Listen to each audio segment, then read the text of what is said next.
So a lot of people ask why, because I think a lot of men specifically, they see the structure and it's like, oh, okay, I get that structure. But structure is fantastic up until the point it's catastrophic, right? So I have very often in my life become way too structured. Perfect example is with exercise, right? So I'm going to work out, let's say 6 days a week. What happens if I wake up and I'm sore? Well, schedule says work out, so I'm doing it anyway, right? So it can get you into some slippery waters. So this is what I tell people. I go, in the beginning, if you're someone who's resonating with what I'm saying, and you're like, I want that. That sounds exciting to me. That feels like an expansion from my heart.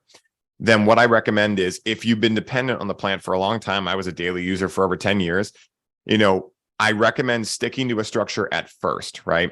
Like for me, I stuck to that Monday through Friday structure religiously for about 2 years, like never missed a week of taking one day off, etc. After about 2 years, I would still stick to that structure. But let's say if I go to Paul Check's house, right, and he's doing a workshop on a Thursday, and there's people there and the situation feels right, I'm going to connect with cannabis, right?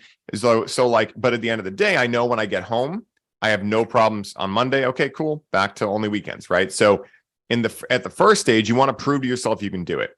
And the length of time that will need to occur is going to be, I imagine, different for everyone. For me, it was about 2 years. For someone else, they might be able to go right into that. I'm not sure, right? But my objective here is to relay to people that, like, this is possible. This is an example of what it could look like. And if you resonate with this, hey, like, dive into it, right?